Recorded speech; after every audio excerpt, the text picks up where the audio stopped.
La sesión, señor secretario.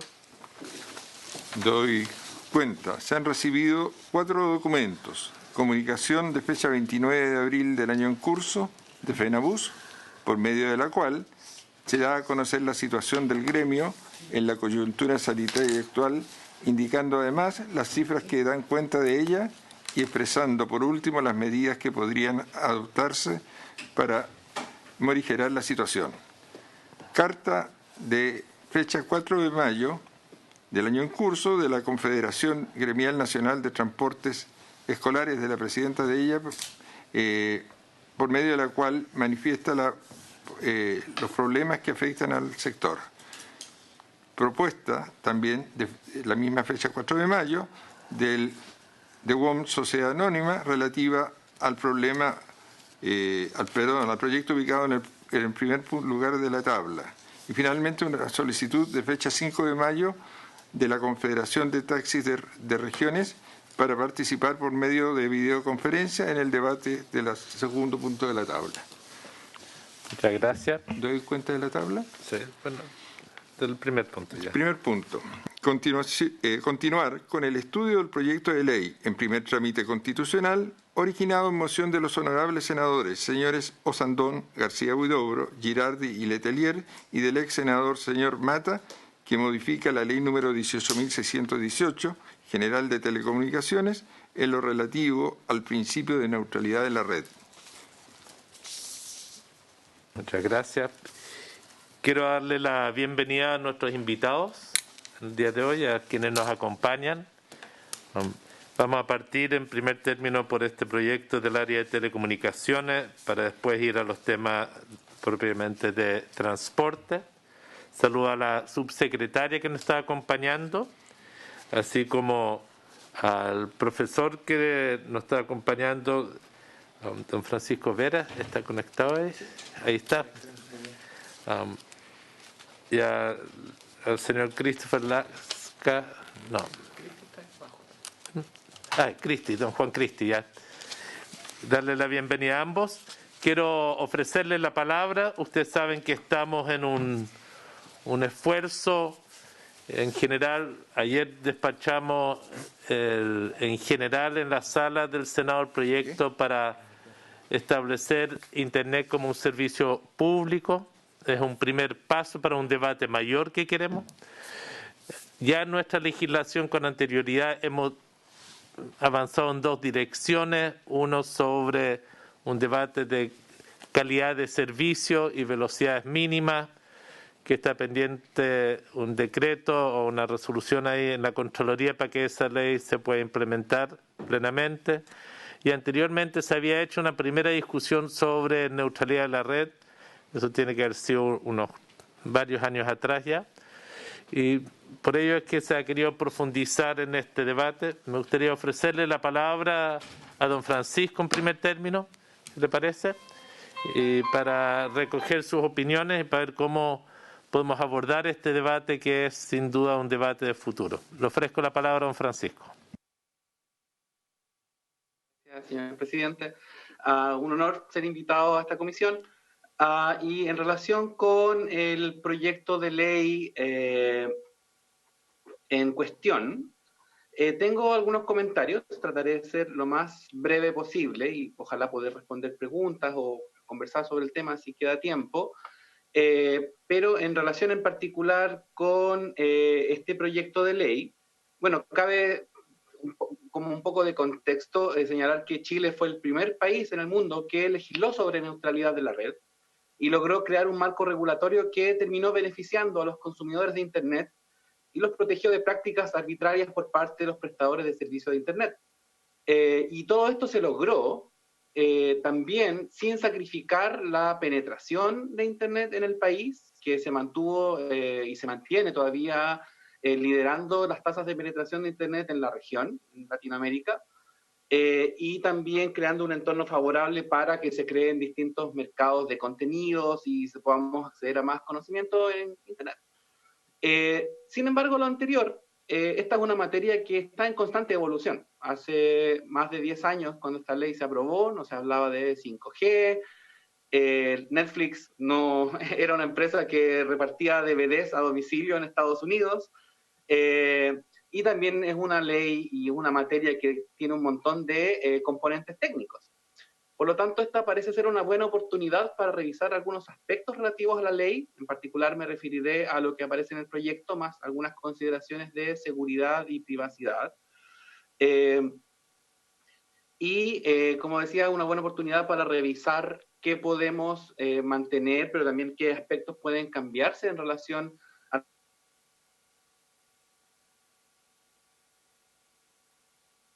Lo primero que aparece es modificar, o mejor dicho, añadir un nuevo inciso que en el fondo trata de definir de qué hablamos cuando hablamos de neutralidad de la red. Y respecto a eso, es una definición que sin estar equivocada, tiene algunos problemas de redacción. En el fondo aparece un poco repetitiva en ser neutrales y mantener neutralidad, y parece ser que hay algo que debería, en fondo, tener una definición más sustantiva en torno a esto, pero además está definida en términos algo restrictivos, principalmente porque solo se define como un deber del proveedor de acceso de abstenerse de otorgar prioridad o de cualquier clase de postergación o restricción sobre el tráfico de datos.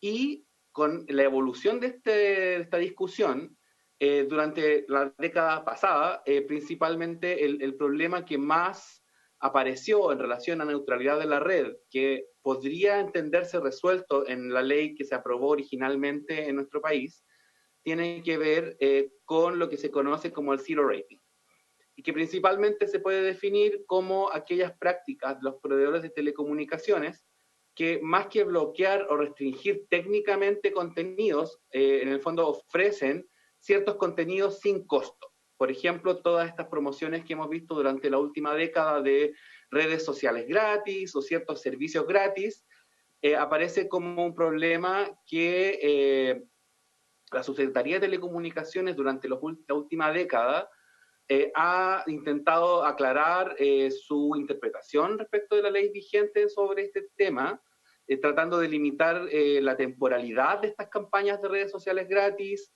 y algunas condiciones respecto de si se discriminan o no usuarios pagos de usuarios de postpago, de prepago, perdón, en esta materia. Entonces, volver a una definición que puede resultar restrictiva podría significar, no sé si un retroceso en la discusión, pero sí replantear cómo enfrentaríamos estos temas hacia el futuro. Entonces, en relación con esta definición, no me parece que resuelva muchos problemas y podría crear incluso problemas más adelante. Además, en términos de técnica legislativa, tal vez una definición pertenece mejor al inicio de una ley, más que estar en un artículo que ya 24H, entonces de alguna forma esta ley ya, cada vez que la tocamos termina pareciendo un poco un equeco más que una pieza ordenada, entonces tal vez es algo que también podríamos pensar. Y después hay otra mención en letra B, que en el fondo busca suprimir la palabra arbitrario y legal en las ocasiones que esto aparece, en el fondo donde originalmente es la capite A del artículo 24H, y ahí sí estoy completamente de acuerdo. Esta fue una discusión que en su momento, 12 años atrás, 13 años atrás, se abordó en esta ley, y ya en ese momento, yo en ese momento estaba trabajando para ONG Derechos Digitales, y ya ya nos oponíamos a estas dos menciones. Primero porque en relación con el concepto de arbitrario, nosotros estamos, o sea, yo estoy convencido, perdón, en este caso, que añadir la arbitrariedad como un elemento en esta ley sobre discriminación nos lleva a hablar de discriminación arbitraria, que es un elemento, una definición que resulta bastante difícil de aplicar, ya sea para la Subtel o para un tribunal, porque la discriminación, ya para que sea jurídicamente relevante, tiene que ser arbitraria. Ya tiene que implicar un tratamiento igual a dos situaciones diferentes o un tratamiento diferente a dos situaciones que son equiparables. Por lo tanto, hablar de arbitrariedad, en el fondo, eleva mucho la vara o la carga de normativa para quien tenga que aplicar la norma, y la situación sigue siendo, en el fondo, relevante jurídicamente cuando es discriminación. Por lo tanto, hay casos donde ya si una empresa de telecomunicaciones está administrando tráfico para mantener un nivel de calidad alto y hace alguna discriminación al respecto, esa discriminación no sería jurídicamente relevante. Por lo tanto, hablar de arbitrariedad sobre eso, considero que puede ser un despropósito. Y el problema con la legalidad pasa porque ¿qué sería en este contexto un contenido legal o no? Y creo que esto crea dolores de cabeza tanto o podría crear para empresas de telecomunicaciones, como para usuarios, como para la Subsecretaría de Telecomunicaciones, porque en el fondo la legalidad de un contenido pasa por analizar un marco jurídico que es vasto, que en el fondo podemos entender contenidos difamatorios, podemos entender contenidos que pueden ser delictuales, podemos entender situaciones con propiedad intelectual. Entonces esa cantidad de situaciones que pueden crear un contenido, calificar un contenido de ilegal, resulta sumamente problemático. Y en el fondo también le da una válvula de escape a, por ejemplo, una empresa que potencialmente esté manipulando contenidos, diciendo, no, eso no es legal porque, no sé, hay un contrato en cuestión que no permite hacer eso. Porque, bueno, en el fondo un contrato también es una ley, en el contexto del sistema jurídico actual. Entonces considero que eliminar esas menciones de arbitrario e ilegal en el contexto de este proyecto es algo positivo y que en el fondo es algo que debería rescatarse de este proyecto y ojalá mantenerse. En relación con, volver a acá, en relación, en relación con la gestión del tráfico y cómo esta debería efectuarse, en el fondo también aquí partiendo un poco de arbitrariedad. Aquí lo importante que hay que rescatar y ojalá mantener en el proyecto es que las medidas de gestión de tráfico que las empresas de telecomunicaciones realizan a propósito del contexto autorizado por esta ley respondan a la finalidad de prestar un servicio de calidad. Y eso implica varias cosas. Por un lado, estas definiciones de calidad que puedan emerger de el resto de lo que fluye del resto de esta ley general de telecomunicaciones, donde hay algunos artículos que aún se están trabajando en relación con la velocidad mínima de Internet, como mencionaba el senador. También, y esto es algo relevante que podría incorporarse en el proyecto de ley, es pensar en que esta gestión también tiene que hacerse de acuerdo con el estado del arte que responda a qué tráfico de Internet circula por las redes hoy, el año 2020. Y esto lo digo a propósito de las situaciones que hemos visto estos últimos meses con la pandemia en Chile y con la gente trabajando desde sus casas, donde en algunos casos la gestión de tráfico no ha sido suficiente en términos de poder realmente garantizar una calidad de Internet, entonces termina abarcando situaciones o yendo más allá de lo que es simple gestión de tráfico y termina en el fondo disminuyendo la calidad de todos los usuarios. Porque muchas veces las instalaciones o la infraestructura que está instalada no responde al tráfico de Internet del año 2020, sino que al tráfico de Internet que se preveía para el año 2010. Entonces, hay un concepto y una idea aquí de estado del arte que podría incorporarse en relación con la gestión del tráfico, que permita que esta gestión responda a los fines de una calidad en términos de acceso a telecomunicaciones, y esa calidad obviamente puede reflejarse en varios aspectos. Uno es por la velocidad de Internet, que en el fondo es lo que entendemos como el ancho de banda, pero también, y esto hay que reconocerlo, hay casos especiales donde hay aspectos de calidad de tráfico que hay que tener en cuenta, por ejemplo, en temas como esta misma videoconferencia, que no solo requiere ancho de banda, sino que también requiere rapidez de Internet, que se mide en milisegundos y que en algunos casos como conferencias, como videojuegos y otros, también requeriría tener cierta prioridad y debería ser un elemento que se considere en la calidad del tráfico. Otro aspecto de este proyecto que aparece en el fondo es el artículo, estoy revisando comparado, sí, en el número 2 del artículo único, se aborda también, no, perdón, en la letra, aquí, un segundo, estoy un poco navegando el comparado acá, que se hace un poco complicado. Ya, ok. En la letra C de este artículo único igual, se habla también de, bueno, se habla de gestión de tráfico, que es algo que ya estaba mencionando, y... Ah, ya, perdón, no, perdón, estaba hablando de la letra F, aunque ya había hablado de la gestión de tráfico, tiene que ver con los acuerdos con los proveedores de contenido, respecto de los cuales se puedan generar acuerdos que se conocen como acuerdos de peering, que responde principalmente a, por ejemplo, no sé, Telefónica hace un acuerdo con Netflix de forma tal de que los usuarios de Netflix tengan una velocidad y condiciones mejores para ese servicio en la red de Telefónica.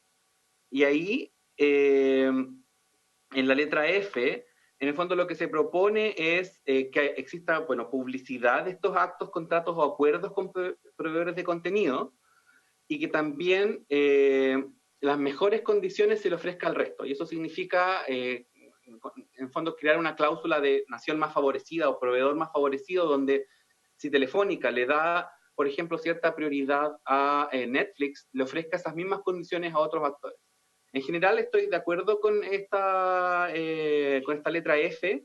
Creo que lo único que habría que revisar es que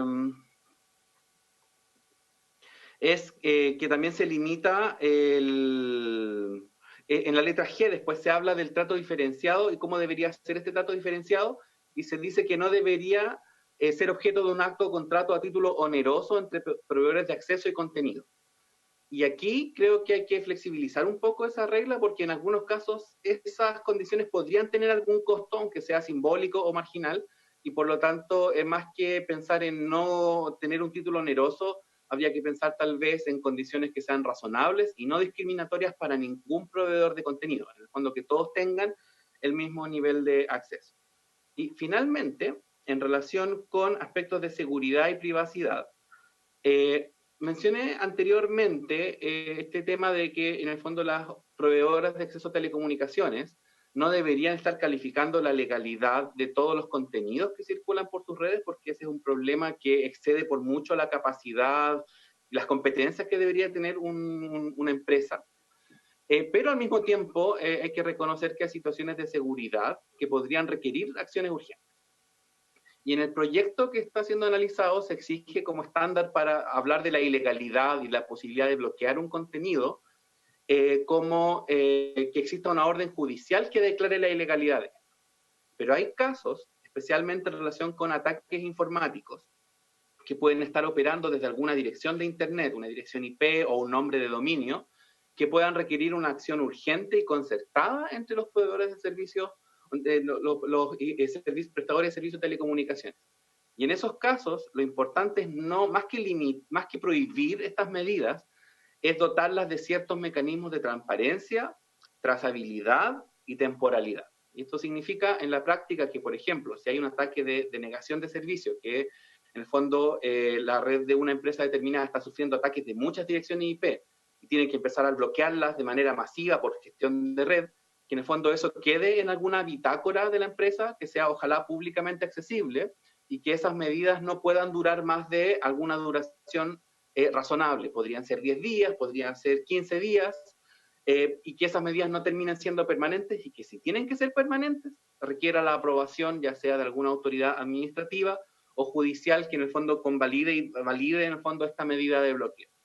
Eso en relación con la gestión de tráfico y la seguridad. Y en relación con la privacidad, vemos que en la ley de neutralidad de la red y en la propuesta actual también no se traduce muchas veces en propuestas específicas. Entiendo que hay proyectos de ley como la reforma a la ley de protección de datos personales que podrían hacerse cargo de parte de estos problemas, pero también creo que no sería malo pensar en dejar obligaciones más claras para los prestadores de servicio de Internet en esta materia.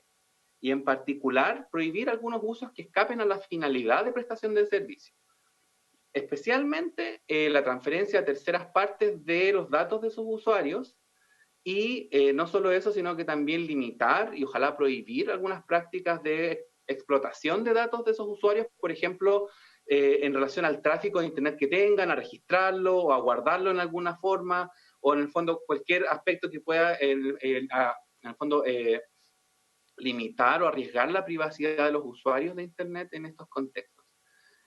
Como decía anteriormente, parte de esto ya se está abordando a propósito de la Ley de Protección de Datos Personales, pero al mismo tiempo limitar o especificar algo más cuáles son estas obligaciones de seguridad y privacidad que los proveedores de servicios de Internet deberían hacer, también es algo que es bastante recomendable porque hay situaciones específicas que podrían complementar de alguna forma estas reformas que vienen en marcha y darle ciertas capacidades a Subtel para revisar si estas prácticas se están verificando o no. Por supuesto, siempre van a tener que haber excepciones en relación a otras leyes como el Código Procesal Penal, que en el fondo va a autorizar ciertas medidas intrusivas u otras cosas similares, pero también pienso en transferencia de datos a otras empresas, por ejemplo, comerciales, que hoy día con el panorama normativo existente en Chile no hay muchas limitaciones para ello y genera muchos problemas en torno a spam y otras cosas asociadas. Eso es principalmente lo que puedo informar respecto a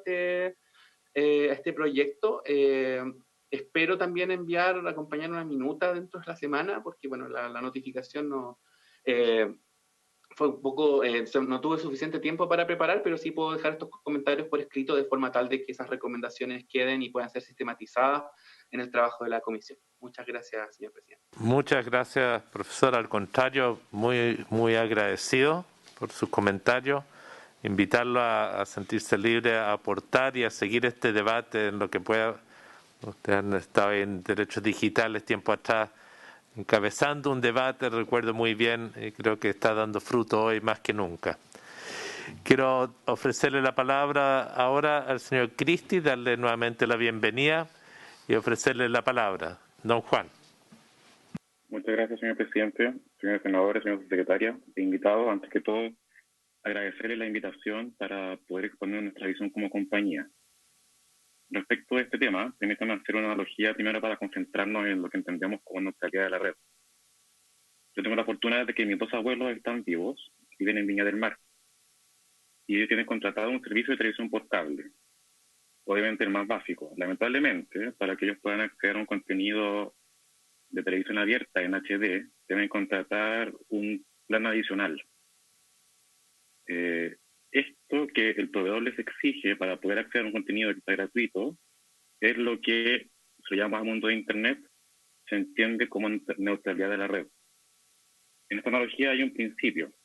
El principio es que el contenido disponible en una plataforma debe estar disponible para todo el mundo. Esto es lo que se busca salvaguardar y lo que nosotros entendemos que se buscó salvaguardar allá en el año 2007-2010 cuando se aprobó la ley, como bien dijo el profesor Francisco, pionera en el mundo, en Chile. En la provisión de servicios de telecomunicaciones de Internet tenemos a operadores y proveedores de contenidos. Son dos actores. Yo como representante de WOM, represento a los operadores que damos servicios de acceso a Internet. Eso se conoce como un ISP. Nosotros operamos a través de concesiones o títulos habilitantes que nos entrega la Subtel. Y eso permite que seamos fiscalizados, por la autoridad. Existen diversas tecnologías a través de las cuales se presta servicio de acceso a Internet. Ustedes las conocen mejor que yo, son tecnologías 2G, 3G, 4G o satelitales, inalámbricas. También hay tecnologías que son fijas. La fibra óptica, que es la más reciente. Está el cable, que conocemos como coaxial o HFC, que es un cobre, y la ADSL, que es la más antigua. En Chile, el origen de la neutralidad de la red se remonta, a un caso del año 2007, con algunos autores, cuando un proveedor de acceso a Internet como nosotros, como ISP, bloqueó a un proveedor de contenidos porque este proveedor ofrecía el mismo servicio que él vendía a su usuario final a un precio diferente. A raíz de ese caso, y otras discusiones de aquella época, se debatió, en el Congreso y se aprobó la ley de neutralidad de la red en Chile. ¿Por qué hago toda esta analogía? Porque el concepto de neutralidad de red puede ser mal entendido como una neutralidad tecnológica. Tan solo son dos temas diferentes. Un tema es la neutralidad de las concesiones y tecnología, que en Chile, ha sido clave para la temprana adopción de nuevas tecnologías en la medida que están disponibles. Y otro tema diferente, que es el que nos atañe hoy en día, es el tema de la neutralidad de red o de Internet. Tiene que ver con el libre acceso a los contenidos de Internet. Les reitero, las condiciones neutras han sido claves en la adopción de nuevas tecnologías en Chile. Y la neutralidad de la red es un principio de acceso abierto a Internet bajo ciertas reglas, como el profesor bien explicó, para salvaguardar un tratamiento de tráfico equitativo y no discriminatorio. la ley de neutralidad de red en Chile básicamente garantiza este principio y establece a los ISP como nosotros una serie de obligaciones. Entre ellas la obligación de informar a usuarios sobre sus planes y cambios del servicio. Tenemos una obligación también de no interferir, entorpecer, discriminar o bloquear arbitrariamente el derecho de cualquier usuario a acceder al contenido de su gusto en Internet, siempre que este sea legal. Y también la ley faculta a tomar, bajo ciertas particularidades, medidas de gestión de tráfico. Esto, obviamente, en el ámbito exclusivo de la actividad que les ha sido autorizada, siempre y cuando no tenga por objeto entorpecer las acciones de libre competencia. Estas medidas de gestión de tráfico tienen que estar debidamente informadas a los usuarios. En el contexto actual, nosotros entendemos que la ley de neutralidad de la red y la discusión que hemos abierto hoy en día se relaciona con la incapacidad o capacidad de las compañías operadoras de Internet como nosotros, ISP, respecto de la libertad o no libertad que tenemos de hacer medidas de gestión de tráfico que favorezcan una mejor experiencia de uso. Y aquí permítame, señor presidente, citar algunos ejemplos. En Europa, la República Checa, por ejemplo, el regulador recomendó, no obligó, recomendó que los proveedores de contenido como Netflix o Amazon Prime redujeran la calidad de sus emisiones para que no se vea saturado cierto servicio.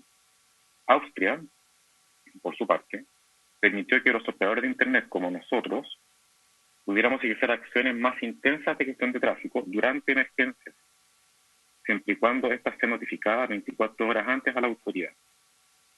Alemania, por su parte, también permitió que durante emergencias y en horario de alto consumo de operadores, los operadores puedan realizar lo que se llama throttle o estrangulamiento de tráfico, pero para una categoría completa de aplicativos. Por ejemplo, todo lo que es transmisión de video de entretenimiento, para que de esa forma el contenido de videoconferencias tenga prioridad y mejor acceso durante los horarios de alto tráfico.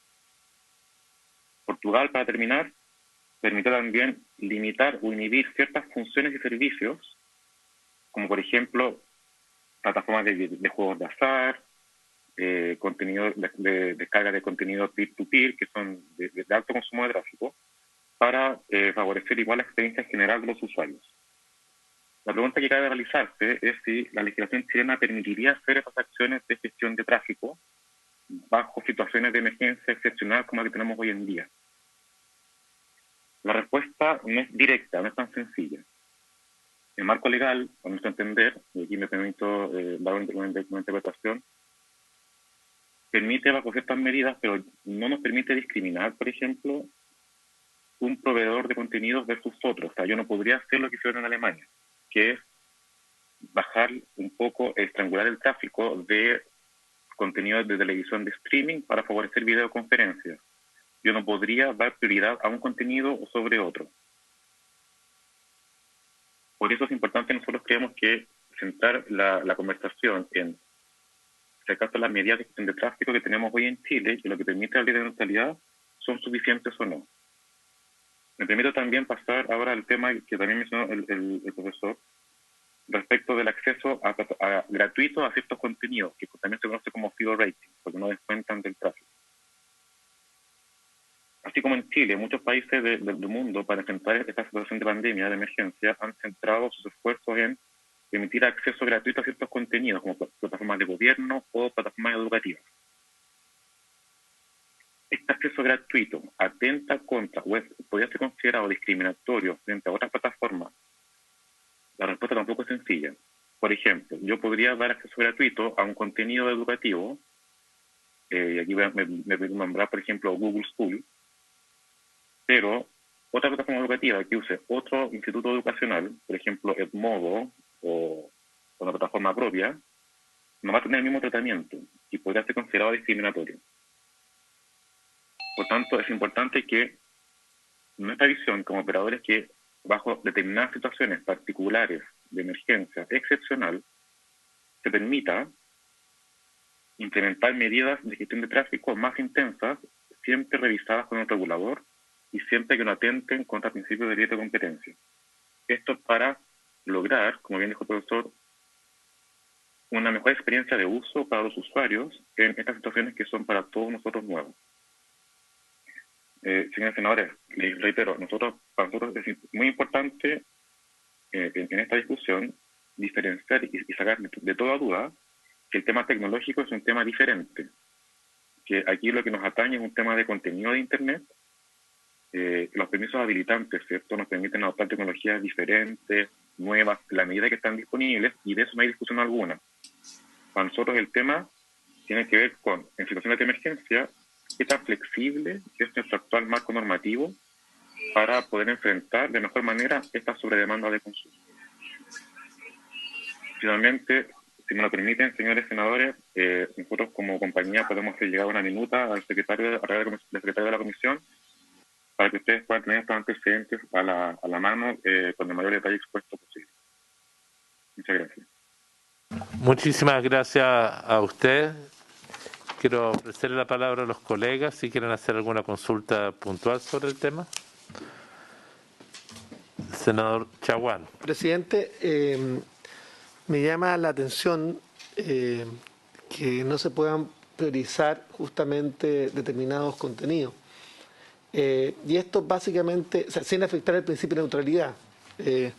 Y esto lo planteo porque el plan solidario que hemos resuelto en el Parlamento, incluso una indicación de mi autoría que se aprobó en la sala, hablaba justamente en priorizar los contenidos de carácter educacional, laboral u otros versus el entretenimiento y los juegos, porque lo que no nos puede ocurrir es que por un tema de sostenibilidad de red, si tenemos un plan solidario,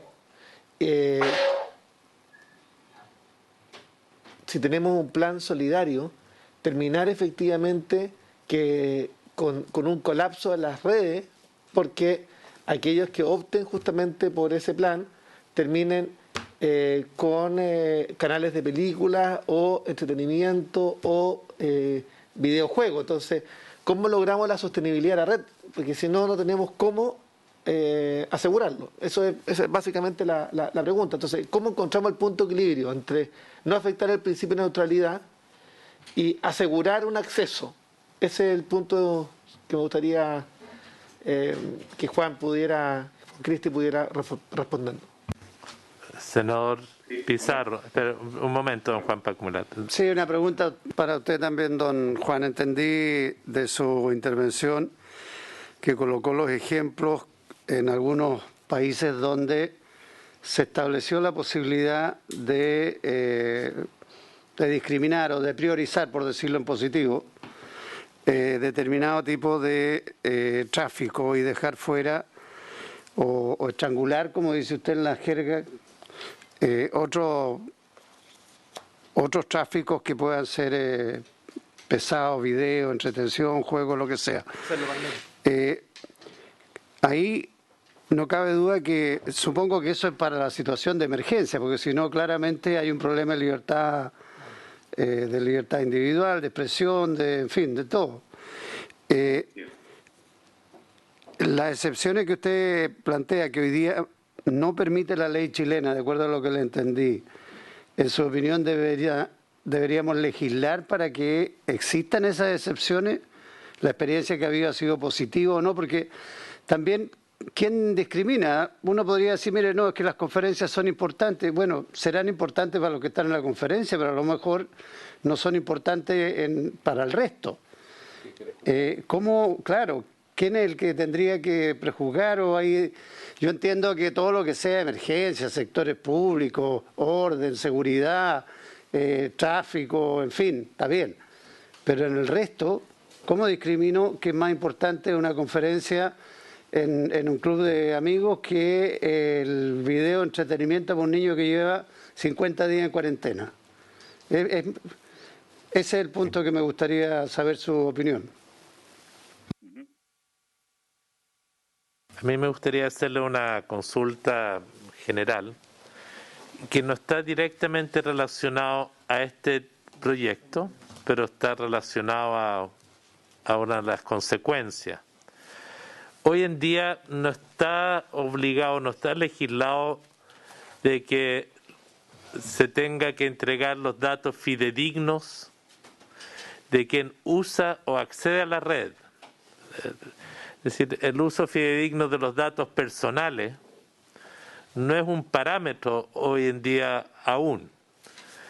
Yo soy de aquellos que cree que se debería evolucionar hacia aquello por transparencia, etcétera. Hoy en día, cuando a ustedes les plantean definir legalidad de contenidos, cuando no tienen claro la identidad del emisor, me imagino que también puede ser doblemente complicado, porque entiendo que por lo general a lo que ustedes puedan acceder con las tecnologías que cada uno use es al IP. Pueden llegar a identificar el computador, el lugar más o menos de donde se emite. ¿Ese es un problema o no lo es cuando se discute de neutralidad de la red también? Para definir lo que es legal o no, porque muchas veces la falta de datos personales fidedignos de las personas o las empresas lleva a que en algo que todos queremos, que es la neutralidad de la red, que nadie pueda censurar ni calificar, pero también genera prácticas que es bastante cuestionable, puedo decirlo así. Entonces lo quiero dejar así nomás de abierta la pregunta. Le ofrezco la palabra a don Juan, a usted y a don Francisco. Bueno, me permito partir yo. Muchas gracias, señores senadores, por las preguntas, son muy buenas preguntas. Sí, en particular para responder la pregunta del senador Juan, las medidas que le mencioné como ejemplo son medidas que fueron tomadas justamente en el contexto actual de emergencia sanitaria en aquellos países. En Europa, sobre todo, el concepto de neutralidad de la red es un concepto que es un poco más ambiguo y está la discusión un poquito más entrampada que en Chile. Ellos no han podido llegar a un consenso todavía de qué se entiende, están en vías de, y la Comunidad Europea ha dado más que todo recomendaciones y lineamientos. Entonces, los reguladores sectoriales de cada país tienen todavía un poco la libertad de poder imponer estas medidas particulares hacia sus operadoras. Respecto de la pregunta del senador Pizarro, ¿cómo discriminar, cierto? Una videoconferencia, como bien mencionó, de un club de amigos versus una persona que está viendo una película, digamos, educativa. No es algo que de responder. Nosotros como operadores, cierto, tampoco podemos ver qué es lo que el usuario está viendo. Somos capaces de ver solamente qué tipo de aplicativo está usando, no el contenido mismo. Entonces allí la respuesta yo creo que obedece más a quizás asegurar que existe la libertad de poder hacerlo bajo ciertas condiciones que tendrá que el regulador sectorial, el Ministerio de Educación o Consejo de Televisión dar los lineamientos sobre qué cosas hacer bajo ciertos horarios y qué cosas están permitidas de realizar. Obviamente aquí la clave es que haya la mayor cantidad de información para el usuario final, para que él no sienta y no se entere, por ejemplo, que en cierto horario el tráfico de video de, digamos, Netflix hacer más lento que en otros horarios, porque si no se genera un problema de que el usuario desconoce esta tráfico que se hace. Y respecto de la última pregunta, no hablé de bien, la aplicación de legalidad de un contenido es algo cierto que los operadores no usamos. Y aquí me tomo la libertad de reflexionar que probablemente lo que se busca aquí es salvaguardar el hecho de poder bloquear páginas que hayan sido calificadas de algún crimen informático, por ejemplo, estas páginas de bancos que son falsas, como que hacen phishing, que uno pueda bloquear ciertas direcciones IP. Ahora, la orden tiene que venir de otra entidad, no la hacemos nosotros como operadores, es una orden que viene. Está bien. La duda es qué pasa cuando es una persona que hace lenguaje de odio y no es una página, cómo se opera ahí. Pero va a ser parte del debate, es parte del debate y del equilibrio. Don Francisco. Algo muy breve respecto de las medidas excepcionales, especialmente en el contexto de la pandemia. Yo creo que es difícil darle a las ISP el deber o darles la carga de decir, oye, ustedes decidan qué aplicación deberían usar o privilegiar en qué momento. Pero desde el punto de vista de las obligaciones legales, volver a dos cosas que mencioné. Uno, que asegurarse que las medidas de gestión de tráfico respondan al estado del arte. Vale decir que la gestión de tráfico que efectúen los ISP no sea una excusa respecto a que su infraestructura realmente no está a la altura de los tiempos. Creo que eso es algo importante para tener de base. Y luego de ello, si hay medidas excepcionales, por ejemplo, en el contexto de una pandemia, en la medida que haya transparencia, tanto en la medida como en su razonamiento y temporalidad, creo que no debería haber un problema, tal como hay muchas restricciones de derechos que en el contexto actual, por ejemplo, los mismos cuarentenas, están autorizadas por la ley y hay un marco para ello. Entonces, si hay facultades que de pronto sea necesario evaluar en esta ley para poder autorizar ciertas medidas excepcionales, todo bien, en la medida que exista este nivel de transparencia y temporalidad.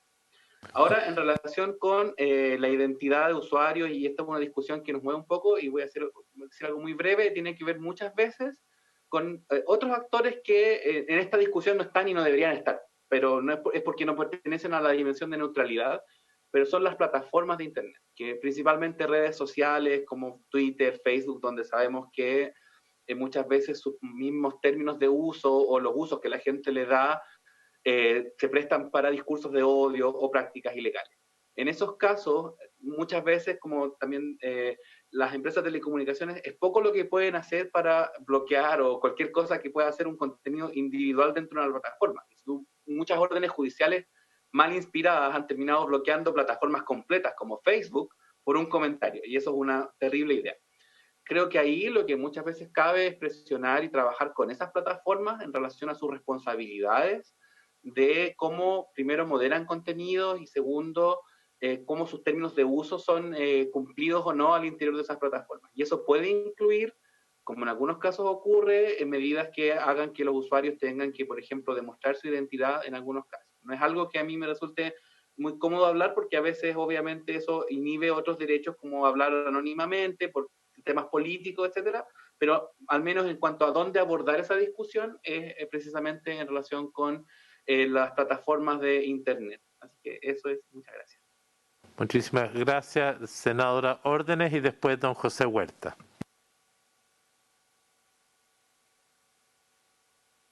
Muchas gracias, presidente, por su intermedio. Saludar también a la subsecretaria José Huerta y a los invitados también que están hoy día en el panel. Yo quiero partir de algo quizás bien básico, pero dado que la ley ya tiene cerca de una década de vigencia, o sea, si se está planteando esta modificación, ¿qué es lo que pretende corregir? Porque ahí entran se habla acá de dos actores, los operadores y los proveedores de contenido. Entonces, la pregunta si es que es eso, el tema de los contenidos, ¿se corrige a través de esta ley o de una ley que aborde el tema, por ejemplo, de incitación al odio? Yo también haría la distinción respecto de una situación de crisis o emergencia versus una situación normal. El profesor Vera ya señalaba que hace 10 años la realidad era distinta, hoy día es tan dinámica y cambiante que yo entiendo que puede ser una de las razones de revisar la ley, pero generalmente cuando uno modifica una ley busca abordar un problema o alguna brecha que no está considerada. Entonces, para ser más claro, porque hablamos de varios temas, ¿cuál es la definición de un contenido legal? Entonces, que no están los criterios apropiados. Yo ahí, por eso digo, es bien básica la pregunta, pero creo que tiene que haber estado en la esencia de cuando se formuló también, porque si no me queda claro si es a través de esta ley o a través de otro instrumento legal donde abordemos el problema que pretende solucionar o hacerse cargo esta modificación. Gracias, presidente. Muchas gracias a usted. Le ofrezco la palabra a don José Huerta. Muchas gracias, presidente. Buenos días. Primero, felicitar a todos los expositores que han sido muy claros en su visión. Aporta mucho a la discusión, porque esta es una discusión árida en algunos instantes y también confusa en otros, porque se ocupan conceptos que a lo mejor uno no tiene asumido dentro de su día a día el consumo del servicio de Internet. Uno llega, se sienta en el computador o en el teléfono y se mete a Internet, punto. Esto de qué es lo que es la neutralidad y todo eso es un debate que ya, como todos han dicho, tiene una década en Chile de antigüedad, pero hay algo que Chile ha hecho muy bien en esta materia, o sea, algo que se hizo tan bien que ha servido de ejemplo a otros países, que es que puso un tope a una puerta. hoy día las garantías de neutralidad son las que detienen a que la industria se mueva hacia el camino que ha seguido toda la industria de telecomunicaciones durante toda la historia, que es el amurallamiento de los servicios. Y eso se lo quiero expresar con un ejemplo de los años 90. No sé si ustedes se acuerdan que en algún minuto de la vida a uno, cuando compraba un modem para conectar el computador, venía un CD de una cuestión que se llama AOL, que era un servicio que se llama América Online, que era un ISP que funcionaba en Estados Unidos, que prestaba un servicio de internet amurallado. Decía, usted con este CD se mete a internet, al internet de AOL, donde yo tengo el diario de AOL, las noticias de AOL, el entretenimiento, los monitos animados de AOL, pero nada más. Entonces, ¿qué es lo que pasó? Que la realidad llevó a que la gente dijera, ¿para qué me voy a meter un servicio amurallado a internet cuando si me meto por este otro lado tengo acceso a todas las cosas que yo quiera en el mundo? A la educación que yo quiera, a los videos que yo quiera, a las imágenes que yo quiera, y no solamente las que me presta el operador. Entonces, antes de eso, los operadores de telecomunicación hicieron lo mismo con la telefonía, antes de eso hicieron lo mismo hasta con el telégrafo, que es que han ido restringiendo las opciones que tiene el usuario y el consumidor para acceder a ciertos tipos de contenido con algunas justificaciones de distinta índole, comerciales, estratégicas, pero un montón de este tipo de justificaciones se han utilizado en la historia en los últimos 100 y tantos años para poder ir cerrando estos sistemas.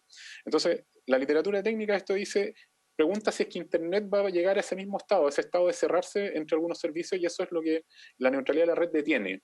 Que es decir, hay un principio de diseño de la red que es que tiene que ser independiente el contenido de la red de transporte, porque de lo contrario la red de transporte tiene todos los incentivos para tener contenidos propios y darle acceso solo a esos contenidos propios a los usuarios, para llegar a acuerdos con los contenidos que no son propios, para darle un beneficio comercial a ambos en desmedro del que no tiene ese mismo trato, y por eso la ley de neutralidad chilena fue tan bien vista en el mundo, porque permite que la Internet se mantenga abierta, se mantenga creativa, que exista competencia.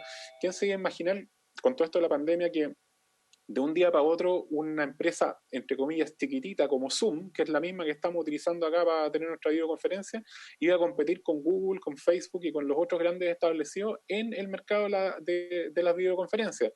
Nadie se lo hubiese imaginado, pero ¿qué es lo que le da la garantía a Zoom de que puede hacerlo? Es que él puede competir en igualdad de condiciones en calidad de acceso dentro de los operadores de telecomunicaciones.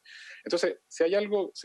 Si me permiten este comentario, hay algo que a lo mejor no deberíamos dar pie atrás, es en abrir a que los operadores puedan establecer restricciones en la forma en que el tráfico circula dentro de las redes. ¿Por qué? Porque se dan estos incentivos que son más o menos naturales dentro del mercado.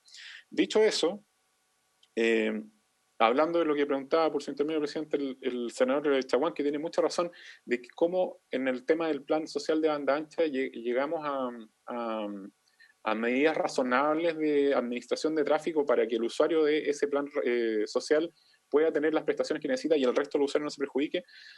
Tiene mucha razón, porque en efecto estas son circunstancias muy excepcionales, y creo que incluso la ley que tenemos vigente hoy día permite que el regulador analice estas circunstancias y diga, mire, usted puede hacer estas medidas de gestión de tráfico porque en realidad están orientadas a obtener un mejor servicio en un tiempo acotado y para un grupo acotado de personas, como podría ser los usuarios del plan de banda ancha. Lo mismo, la Subsecretaría de Telecomunicaciones, la Subsecretaría tuvo reuniones con los grandes proveedores de contenidos para decirles, miren, acá la idea no es que los operadores de telecomunicaciones le pisen la manguera a su tráfico para que ande más lento y se beneficie de su tráfico. La idea es que ustedes tomen medidas como de autorregulación de esas calidades de servicio. Aquí en Chile se produjo eso con Netflix y YouTube, que es lo que también mencionó Juan Cristi, en los cuales ellos bajaron la calidad del video que transmiten, y eso permite un ahorro del 25-30% de tráfico global dentro de las redes, porque los gallos están transmitiendo una calidad inferior. Entonces hay medidas que en épocas de extremada emergencia como esta son razonables de tomar, y eso la ley también lo contempla, y por eso se deja mucho espacio de interpretación regular. Pero lo que no podemos hacer es, en el mediano o largo plazo, dar vuelta a una discusión que nosotros hemos zanjado y que hemos visto los beneficios de eso, que es tener una Internet libre de injerencia de los operadores de telecomunicaciones respecto de cómo el usuario consume o no consume contenidos. Porque si no, va a pasar lo que describía el profesor Andrés Fuchs la semana pasada, cuando decía, puede llegar un caso ridículo en el cual el operador de telecomunicaciones tenga un diario y bloquee el acceso o impida el acceso al diario de la competencia, y eso termine generando problemas de libertad de expresión para las personas, que es un caso ridículo de pensar hoy día, pero en el fondo esas son las cosas a las cuales uno se somete cuando no tiene reglas claras respecto a cuál es el rol del operador de telecomunicaciones en la forma en la que se gestiona el tráfico. Gracias, presidente. Muchísimas gracias. Quiero agradecer a nuestros invitados por participar, tanto los de esta semana como la semana anterior. Dejarlos, por cierto, invitados a seguir acompañándonos. Quiero proponerle a los miembros de la comisión que podamos votar en general el proyecto para posteriormente pasar en las próximas semanas a ir precisando cómo robustecer este proyecto. Señor secretario. ¿Cómo vota su señoría, senador Chaguán? A favor. Senador Pizarro, a favor. Senador García Huidobro. A favor. Senador Soria. Senador Letelier. A favor. Se aprueba entonces en general el proyecto. Aprobado por unanimidad en general. Le quiero agradecer mucho a nuestros invitados y también a que nos esté acompañando la senadora Órdenes, que sin ser titular de la comisión siempre ha estado acompañando. Pasamos al segundo punto de la tabla. Quiero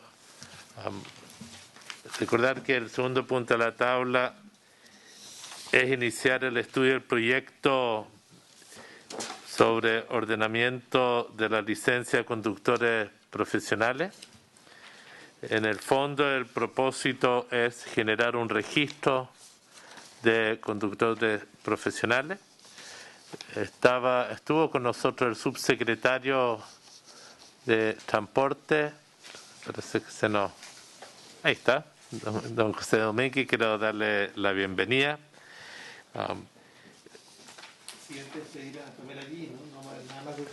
Y por cierto, agradezco mucho la presencia y participación de la subsecretaria Guidi durante el debate. La dejamos liberada, a menos que nos quiera acompañar, pero sabemos que tiene varias otras cosas. Agradecerle mucho por el apoyo en el debate que estábamos haciendo ayer y hoy sobre los temas de telecomunicaciones. Muchas gracias. Quiero ofrecer la palabra al subsecretario en torno a este proyecto. Hay que recordar que el debate sobre la creación de un registro nacional de conductores profesionales es un debate que tiene a lo menos dos dimensiones. Uno, el interés del Estado, de lo público, de saber quiénes son los conductores profesionales, en qué actividad están desarrollándose. Pero por otro lado hay también el interés de los conductores profesionales de que exista un registro, por cuanto lo visualizan como una posibilidad de validación social, pero no solo eso, sino como un instrumento que puede ser en la antesala para ir definiendo su forma de reconocimiento en la sociedad para efectos de, primero, que no los traten como informales.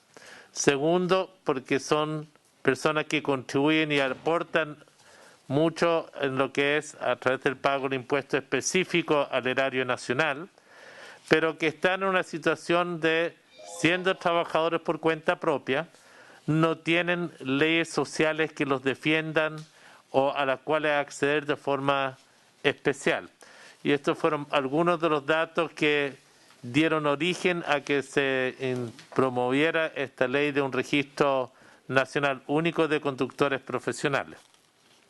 También hay que recordar que ya hace unos 2 o 3 años se ha dicho reiteradamente que faltan conductores profesionales. Esto es una discusión amplia y por ello también es importante saber en la clasificación de los conductores profesionales para qué tipo de vehículos están autorizados. Hecha esta introducción, me gustaría ofrecerle la palabra al subsecretario para conocer la opinión del Ejecutivo en esta materia. Lo habíamos conversado con él y con la ministra en su momento sobre la importancia de avanzar en esta materia. Le ofrezco la palabra, señor Domínguez. Gracias, presidente. Saludar a los honorables senadores, saludar a los invitados.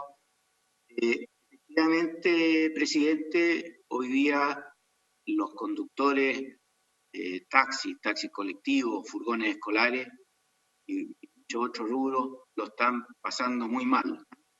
Las caídas de su ingreso han sido realmente muy importantes y entendemos de que es un rubro tremendamente golpeado por esta pandemia y todo lo que se puede hacer en beneficio de ello es muy bienvenido. Ahora, contextualizar un poquito qué es lo que tenemos hoy día. Hoy día recordemos de que en las licencias profesionales tenemos 5 categorías distintas, a 1 que es para taxi, a 2 que es para taxi colectivo hasta 17 asientos, a 3 furgones escolares y a 4 y a 5 para transporte de carga. Recordar de que estas licencias las otorgan los municipios y que los municipios deben informar al registro civil, donde el registro civil debe tener y la tiene toda la información consolidada de quiénes son las personas que tienen licencia A1, A2, A3, A4 y A5. Eso es lo primero. Lo segundo, respecto al proyecto, de verdad, el contenido recién lo conocimos ayer, estamos estudiando, no hay duda, pero aclarar algo bien importante. Hoy día nosotros estamos tramitando modificaciones al decreto 212, se han enviado una serie de modificaciones al decreto 212, dentro de las cuales está una precisamente que apunta a justamente a tener un registro de conductores de taxi y taxi colectivo. En la modificación que fue presentada y que está, insisto, para la aprobación del Contralor, fue presentada a principios del mes de marzo, nosotros vamos a exigir que junto con inscribir el vehículo se deba inscribir los conductores, el conductor o los conductores del vehículo respectivo. Por lo tanto, en la práctica, una vez que tome razón la Contraloría, vamos a tener un registro de conductores, con lo cual, de alguna forma, entendemos que satisfacemos una necesidad importante con esa modificación del decreto 212. Es muy útil, los conductores lo han planteado, de tener este registro porque hay casos, por ejemplo, conductores que han tenido faltas graves de cualquier tipo y que obviamente siguen trabajando en condiciones que evidentemente son complejas para el resto, ¿eh? Entonces, a nosotros también nos interesa tener ese registro. Dicho lo anterior, insisto en que nosotros ingresamos a principios de año, a principios del mes de marzo, esta modificación del 212 para todo lo que es taxi colectivo. Y como justamente menciona doña Ada, en el transporte escolar también existe, es el renastre, que tiene justamente el registro de todos los conductores y ayudantes del transporte escolar. Por lo tanto, en esos 2 rubros estaríamos cubiertos en cuanto a conocer quiénes son los operadores tanto de taxi colectivo y transporte escolar. Eso sería, presidente. Muchísimas gracias, señor subsecretario. Quiero darle la bienvenida también a don Miguel Espinosa, que recién se ha integrado, que es una de las personas con las cuales nos interesaba conocer su opinión en el marco de este proyecto. Lo que hemos constatado, subsecretario, es que los registros que existen, incluso el transporte escolar, con todo respeto a los operadores de transporte escolar, no son registros que estén al día, no están depurados. De hecho, es una situación que yo me he ocupado de constatarlo después de conversaciones con diferentes personas que están en transporte escolar. Los Ceremis a veces tienen información de una etapa y no necesariamente se actualiza periódicamente, no hay la obligación de actualizarlo, o no hay sanción si es que uno no lo actualiza, por cierto, y por ende hay una situación para complementar, pero en el caso de los taxis colectivos, taxis básicos, taxis turismo, choferes de carga, de transporte de carga, nuestra intención es tener un registro único nacional de conductores profesionales, porque vamos a poder diferenciar entre lo que son conductores por cuenta propia versus los que sean dependientes, porque vamos a encontrarnos con diferentes realidades y nos va a permitir también definir de mejor forma las políticas públicas. Me gustaría ofrecerle la palabra a don Miguel Espinosa, de una de las organizaciones de conductores. Don Miguel, no sé si... Ahí está. La palabra, don Miguel. Bueno, primero que todo, buenos días a todos los asistentes. Una vez más agradecer a la Comisión de Transporte del Senado por la invitación.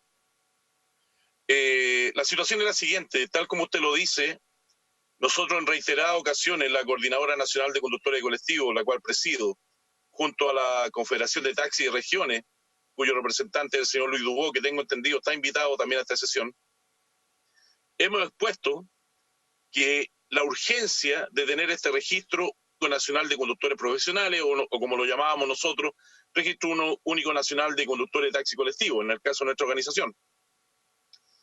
Pero tampoco entendemos, y también como lo hemos planteado, que en el caso de que en el artículo justamente 212, el artículo 46, habla claramente ya, los terminales deben llevar un registro con nombre, apellido, patente, horario de salida, etcétera, del conductor, sin hacer discriminación si este es el dueño que maneja su auto o si este es un conductor que le maneja a un tercero. ¿Por qué simplemente la ley no se ha venido aplicando? También el artículo 75, que no sé si estará dentro de la modificación que viene, del 212, que en vez que diga facúltese a los seremis a exigir un tipo de credencial única del conductor, sea una normativa que obligue a los seremis a establecer este documento. Tal como lo dice el subsecretario Domínguez, en reunión que tuvimos con la ministra y con él nos habló de este tema de que está esta modificación, que estamos esperando que si Contraloría, cuando tome uso de razón, etcétera. El registro es sumamente importante, porque siento que tanto en el gremio de los taxis colectivos, de taxi y en general, empezando, si los requisitos son un poco más exigentes, nos va a permitir hacer una, la palabra exacta a lo mejor no es, pero una limpieza del sector, ¿cierto?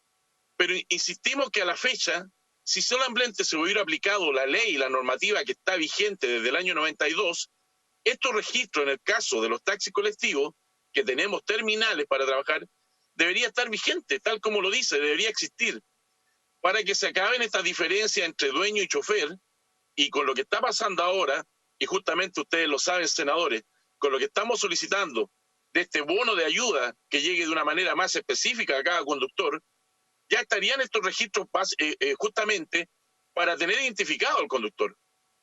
Entonces, es realmente urgente que la autoridad, a través de lo que está en Contraloría, o como lo propuso en su momento la Confederación de Taxis y Regiones a través de una misiva enviada a la ministra, la creación de un sitio web o algo de un rápido, una página virtual, donde se pudiera actualizar estos registros, esto se lleva a cabo.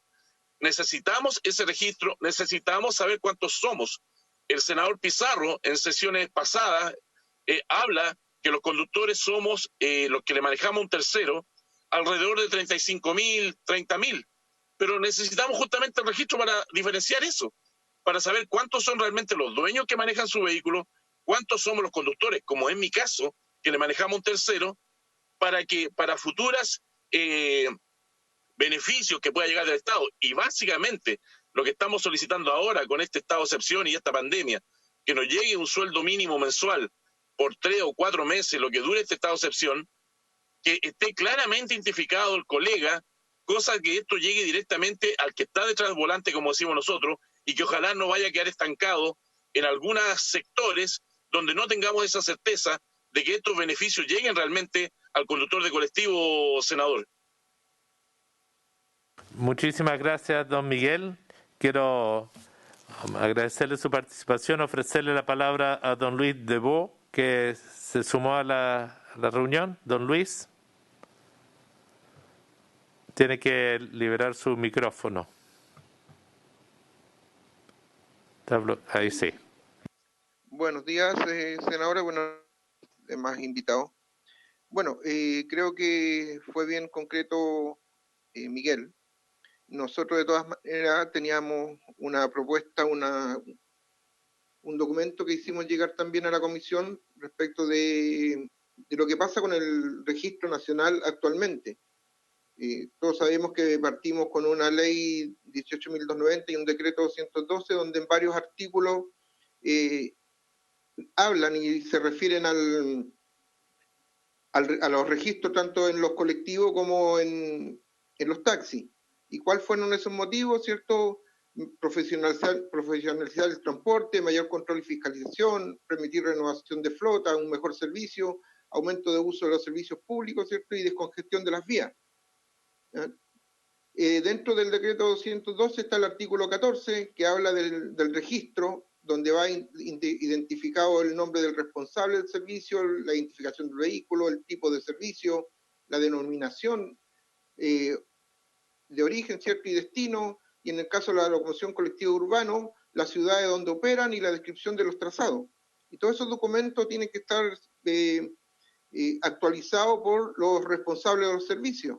Después tiene un artículo 15 que en caso de cualquier variación, y es lo que no se estaba haciendo, los responsables estaban obligados a modificar, ¿cierto? Y actualizar todos estos datos en la respectiva seremía.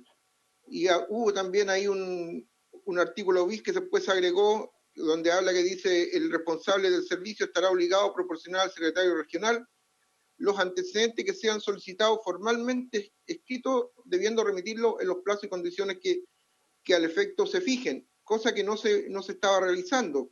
¿Ya? En respecto de los colectivos, ya tienen el artículo 46, donde claramente establece todos los datos actualizados día a día de los vehículos que salen o ingresan a los terminales.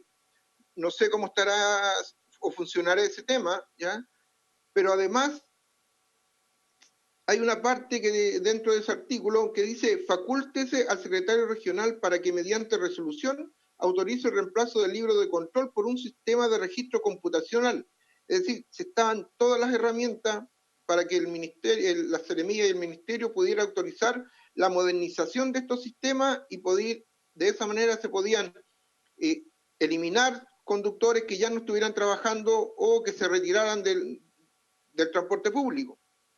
Después viene para nosotros, en relación a los taxis, tenemos el artículo 75, que también es facúltese a los secretarios regionales para el uso de una credencial de conductor, que también se aplicó a los taxis colectivos, donde claramente tenemos todos los antecedentes en esa credencial, la fotografía del conductor, el nombre completo, número de licencia, número de folio. Y ahí me quiero detener un poco, porque todos, a pesar de que se dice que no estamos identificados los conductores, todos los conductores están identificados a través de ese número de folio en la credencial del conductor. Por lo tanto tenemos todos estos antecedentes para decir que estamos registrados y no como en algunas declaraciones se dice que no hay registro de conductores. Nosotros, y este es un trabajo, y quiero destacar aquí un poquito a la Asociación Taxista del Biobío, que preside don Richard Montesino junto con Juan Pablo Cuevas, que en el año 2017 nosotros, a raíz de la llegada de las empresas de aplicaciones, nosotros propusimos un registro nacional de conductores, donde se daba varios puntos para que todo el conductor que se dedique al transporte público debería estar dentro de esos registros, y mientras no estuviese registrado no puede, ¿ya? Desempeñarse en el transporte público. También hablábamos de una certificación de los conductores para que esto pase de una profesión a ser profesional. Por lo tanto, creo que estaban todas las herramientas y nosotros, por lo menos como gremio, entregamos todas las herramientas para que esto se actualizara y así se permitiera, ¿cierto?, de acuerdo a todas las críticas que estábamos recibiendo de los malos servicios, de conductores que no estaban acreditados, qué conductores que se dedicaban a estafar. A través de este registro, disculpe. Termine. Ya, y a través de este registro, ¿cierto?, se podían entregar todas las herramientas para que el Ministerio tuviera un mejor control y cada conductor que desee desempeñarse como conductor del transporte público, ya sea mayor o menor, debiese estar primero en este registro y entregarle, a lo mejor a través de las secretarías ministeriales, un certificado que lo acredite para ser portado en el vehículo. Creo que están todas esas, las herramientas estaban, por lo tanto creo que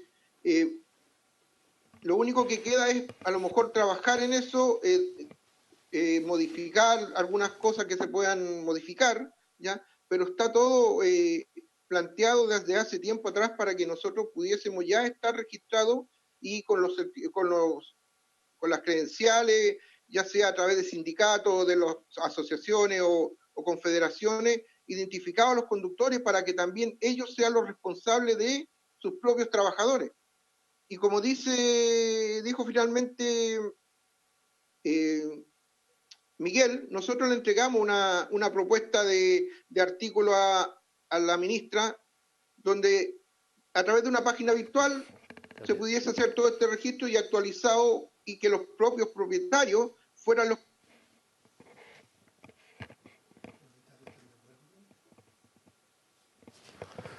Muchas gracias, don Luis. Me gustaría ofrecer la palabra a la representante del transporte escolar, si bien las habíamos invitado para el tercer proyecto, que tiene que ver con la antigüedad de vehículos para trabajar. Pero ustedes hay registros que hablan de entre 20 y 26 mil transporte escolar o vehículos de transporte escolar inscritos en el ministerio. Tienen una forma de inscripción distinto, son una categoría, son profesionales del volante, y me gustaría en ese sentido poder ofrecer la palabra. Primero me gustaría ofrecerle la palabra a la señora Verónica Contreras y después a la señora Ada del Castillo. Señora Verónica, tiene la palabra. Gracias. Buenos días, senador, y a todos los integrantes y los invitados. Efectivamente, nosotros tenemos un registro nacional donde uno inscribe tanto al propietario del vehículo, que pasa a ser el empresario del transporte, y a los conductores o al conductor. Ahora, lo que conversábamos el otro día es justamente eso, que de repente no se va actualizando y quedan conductores registrados, y eso abulta un poco la cifra.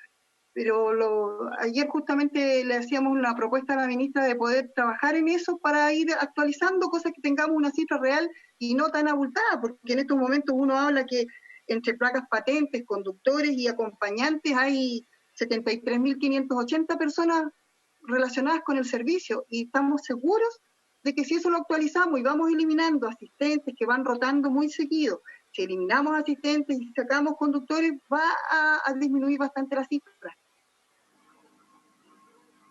Muchas gracias, señora Ada. Le ofrezco la palabra, y después a don Jorge Kleiner de Conatechi. Señora Ada, tiene la palabra. Buenos días, muchas gracias primero que nada por la invitación y para que vean un poco también lo que son las regiones, porque a veces se trabaja un poco distinto a lo que es el centro Santiago.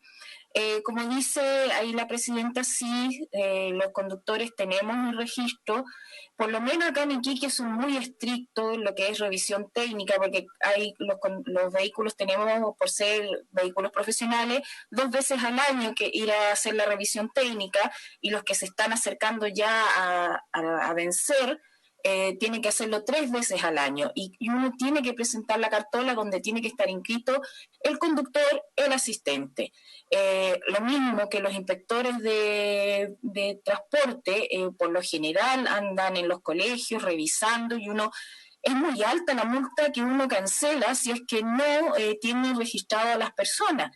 Y en realidad como transportistas escolares estamos, por lo menos acá en la ciudad, mucho más controlados y mucho más viendo ese asunto porque, insisto, las multas son muy altas. Lo que sí quisiera aportar, como decían los colegas del gremio de conductores de taxi colectivo, que sea más amigable el poder actualizar estos registros, porque eso es muy... Estamos en el 2020 y se puede hacer a través de internet y de muchas cosas así. Entonces, eso sí, quizás mucha gente se ha dejado de estar por lo mismo, porque es complicado, borroso y todo el asunto.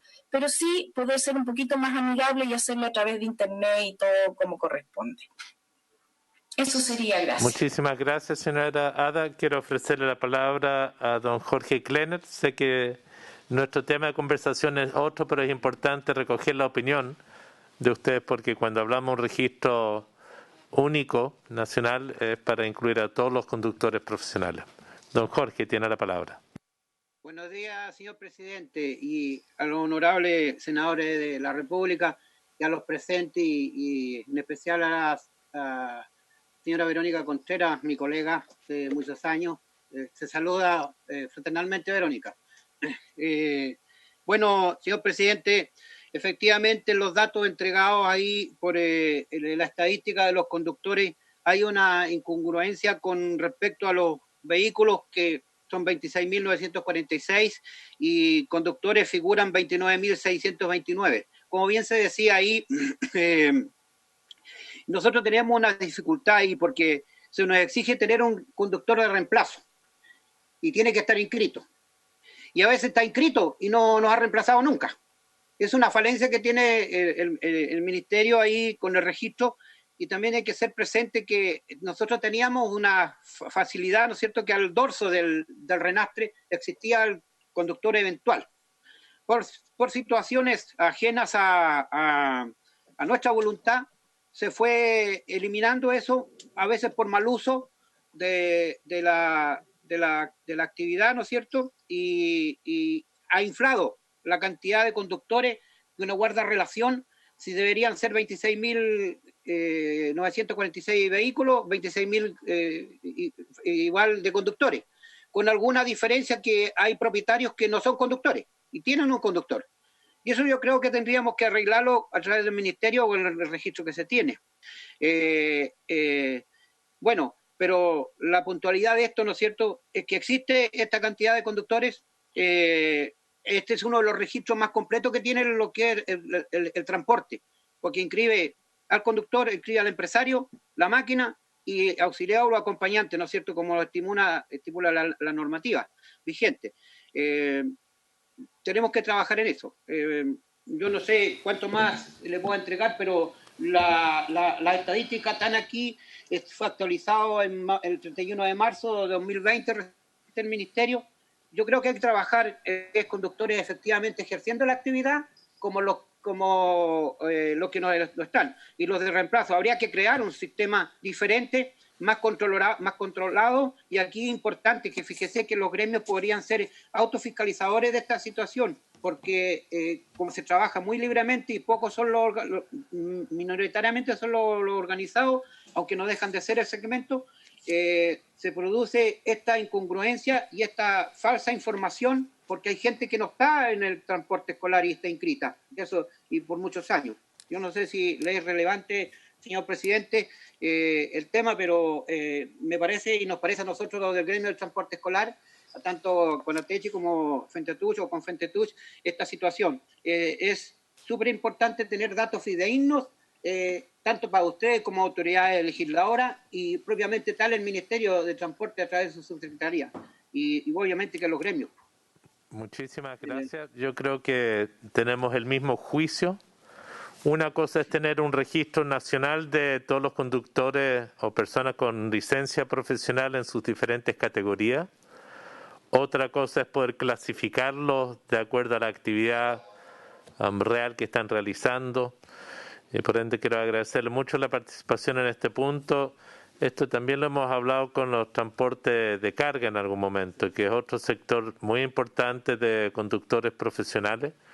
Algunos que son por cuenta propia, que tienen sus propios camiones, otros que son dependientes, pero es muy importante poder tener en un único instrumento el registro de conductores y poder gestionarlo de mejor forma como ustedes mismos han ido indicando. ¿Le ofrezco la palabra? Hay que agregar la aplicación. Sí, y también habrá que agregar qué pasa con aquellos conductores de aplicaciones, que son conductores también profesionales, porque eso nos va a poder permitir tener un registro único con el cual ir gestionando su quehacer. Y es evidente que los instrumentos que tenemos hoy son más bien del siglo XX y no tanto del siglo XXI. Entonces, mire, yo quiero agradecerle. Nosotros, yo le ofrezco la palabra a los colegas o pasamos al tercer tema. ¿Sí? No sé si hay voluntad de aprobar en general lo de el registro, la creación del registro, y vamos invitando, habiendo votado en general. Le pregunto a los colegas. No, si tenemos unanimidad, sí. Secretario. El presidente pone en votación el proyecto en general. Senador Chaguán. A favor, y creo que va a ser un gran aporte para el transporte en todas sus dimensiones. Senador Pizarro. Senador García Huidobro. Senador Letelier. A favor. Aprobado. Aprobado en general.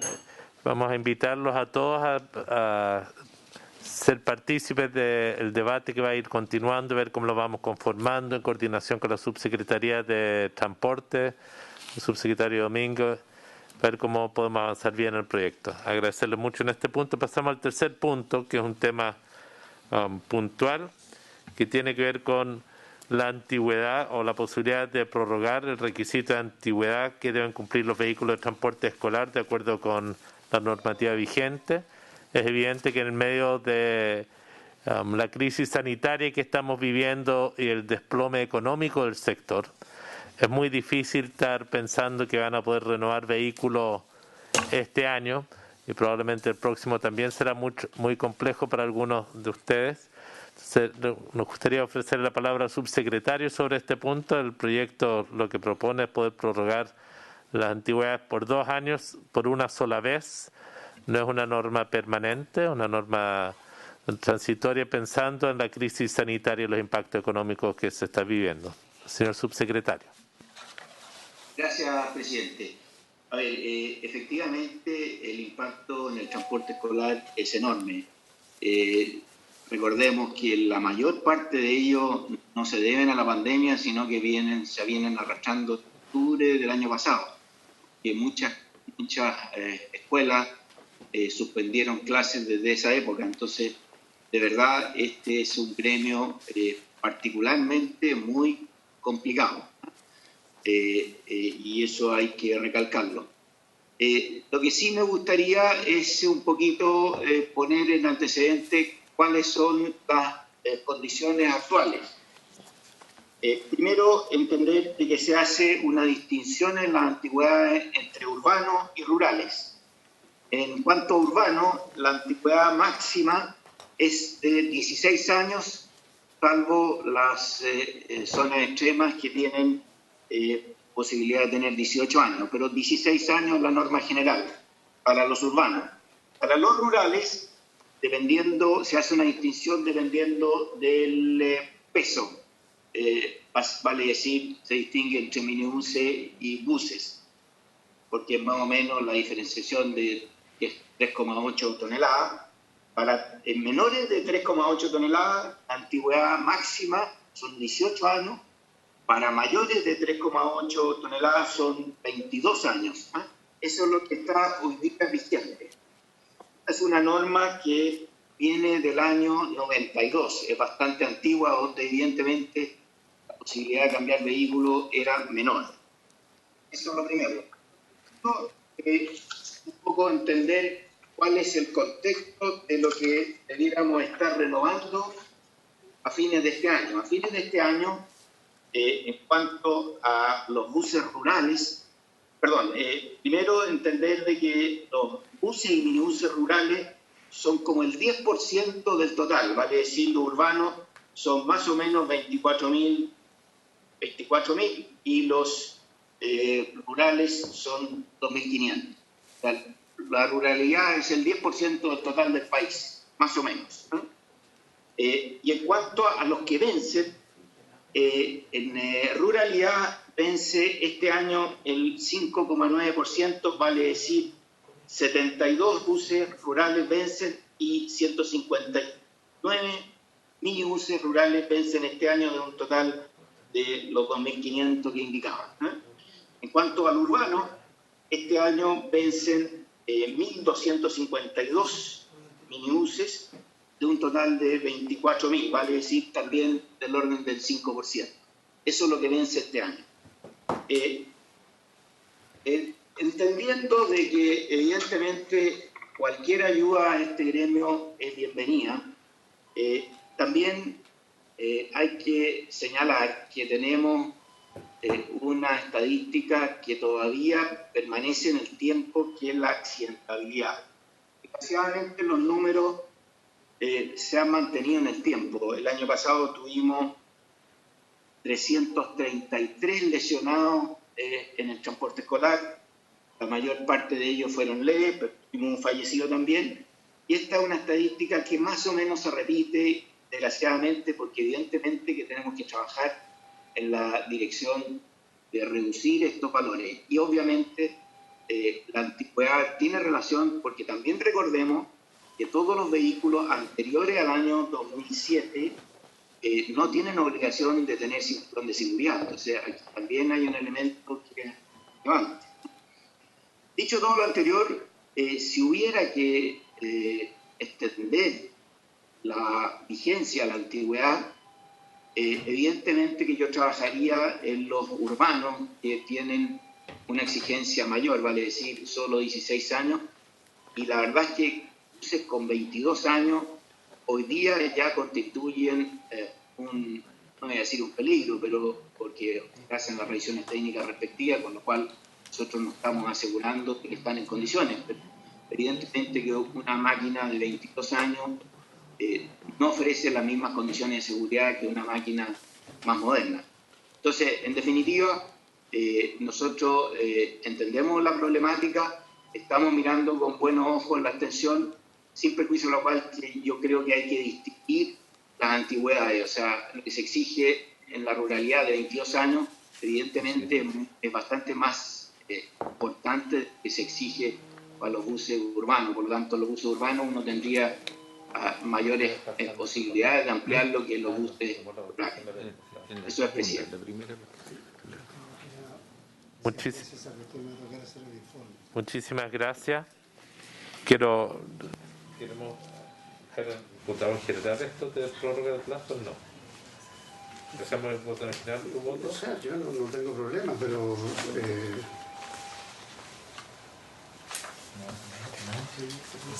no es electo esto.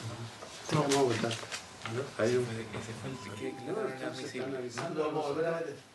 No, que se ingresó ayer, disculpa. Se ingresó, fue admisible.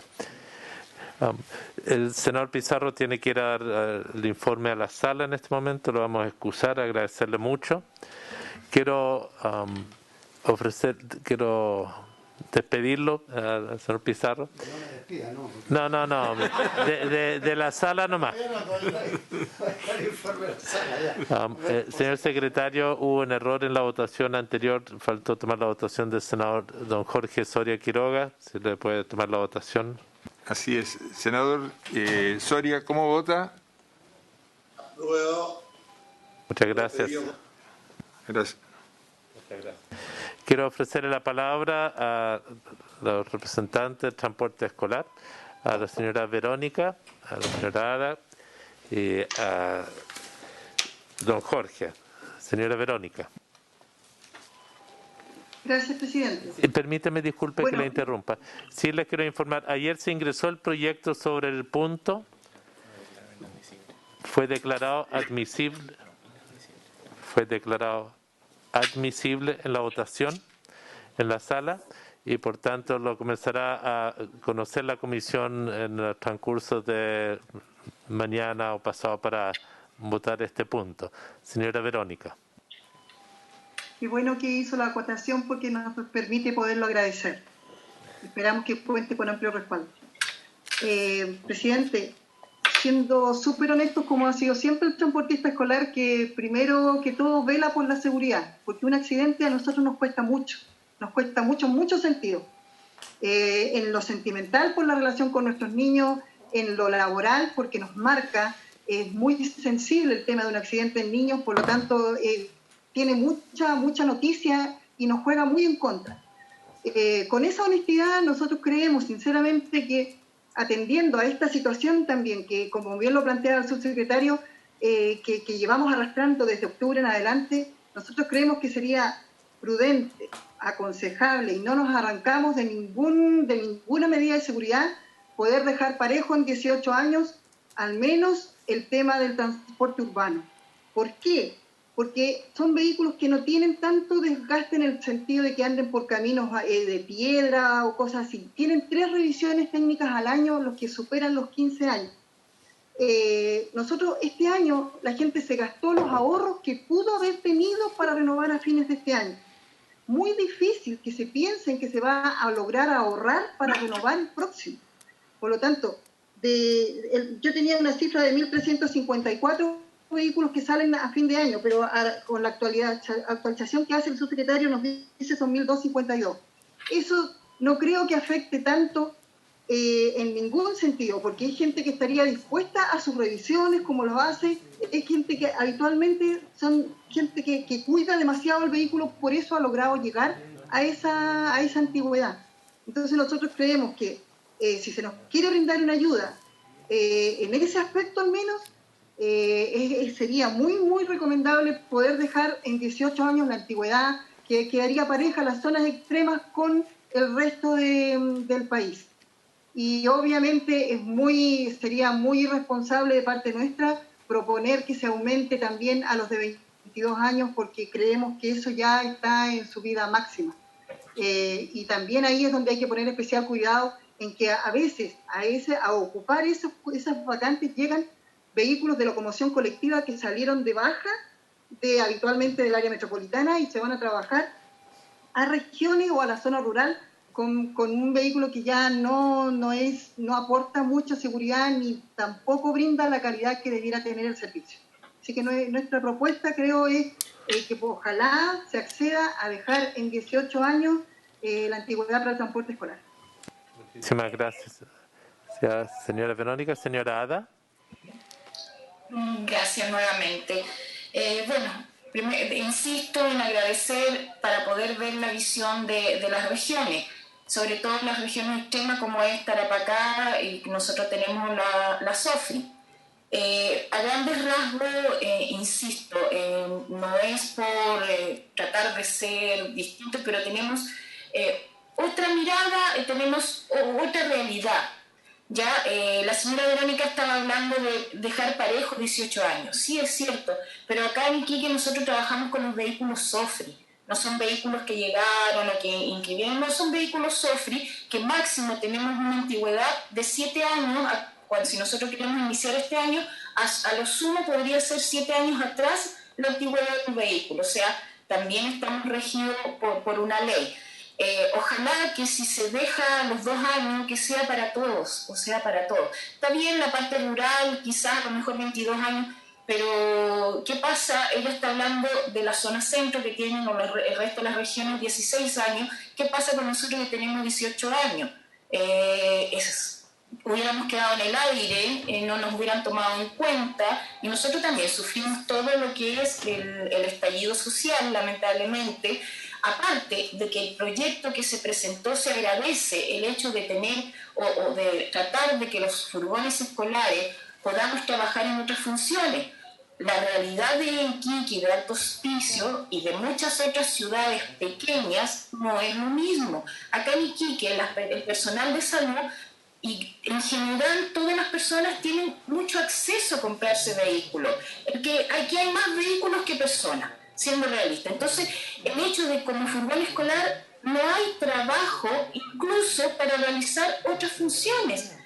Para la salud, el personal de salud va a preferir 100.000 veces transportarse en su propio vehículo. Entonces, ahí nosotros como región, como ciudad, como región de Tarapacá, con Sofri, me imagino que para el sur también, en Punta Arenas, que también estamos con esa problemática, que es muy puntual, pero es real y es necesaria porque acá estamos pasando tantos más problemas que para el sur. Lo otro, el valor que nosotros como regiones trabajamos es muy distinta a lo que se trabaja, por ejemplo, en Santiago. Acá, por un niño, máximo, a todo reventar, se cobrará 50.000 pesos mensual. ¿Perdón? ¿No está bien? Sí, pero pensé quiero concentrarnos en el tema de la antigüedad de los vehículos. Entonces, que por lo mismo quiero llegar al punto. Renovar vehículos en regiones es mucho más difícil por el valor que nosotros trabajamos o logramos ahorrar. Y los pocos ahorros que lográbamos tener se gastaron a la fecha. Entonces, todos los transportistas escolares a nivel nacional estamos con problemas para renovar vehículos los que vencen este año. Estamos con problemas, no es que sea solamente algunos. Y lo otro que me gustaría, por favor, que cuando se hable con respecto a los accidentes, no se hable por cantidad de personas, porque el subsecretario dijo 333 accidentados, pero veamos el porcentaje. Ahí es una cifra real. Uno dice 333 es mucho, pero ¿cuál es el porcentaje real de los accidentados respecto a la cantidad de personas que uno trabaja? Y lo último, y quiero ser muy enfático, que hay que pensar de que no solamente estamos cesantes los transportistas, estamos los dueños de transporte, están los conductores, están los auxiliares. O sea, por lo menos acá en Iquique tenemos un porcentaje aproximadamente de 420 familias sin trabajo. Entonces, eso es sumamente importante. Y lo otro, por favor, ser más proactivo con el registro social. Eso también quería pedir ayuda para que sea un poco más efectivo porque están colapsados y como transportistas escolares no han podido inscribirse. Y bueno, solicitar los 2 años que se está pidiendo de prórroga sea en forma general y aparte que al Estado le va a convenir porque en esos 2 años no va a tener cesantía porque quedarían cesantes cuántas personas, se va a pagar patente, se va a pagar seguro, los vehículos que ya hubieran quedado afuera, porque por lo general esos vehículos van a desarme, entonces igual no va a haber ningún gasto para el Estado. Y al revés, los transportistas escolares, yo creo que es la primera vez que estamos presentando o estamos pidiendo ayuda, por lo que somos muy autónomos para comprarnos y generar nuestro trabajo. Somos muy particulares. Entonces, en ese sentido, agradecería, por favor, tomar en cuenta. Y insisto, ojalá que para otras reuniones también se considere la visión de las regiones, que también es importante. Muchas gracias. Muchas gracias, señora Ada. Permíteme un comentario. No me entienda mal. Lo digo con mucho cariño, no hay ningún senador aquí presente que no sea de regiones, ninguno. Y por tanto, y somos de nuestras regiones y por tanto, solo yo entiendo que desde el norte se verá distinto, pero la región de O'Higgins, la región de Biobío, la región de Valparaíso no son Santiago y no nos gusta que nos consideren eso tampoco. Pero se entiende. Le ofrezco la palabra a don Jorge Klenet. Don Jorge, sobre la renovación. Gracias, presidente.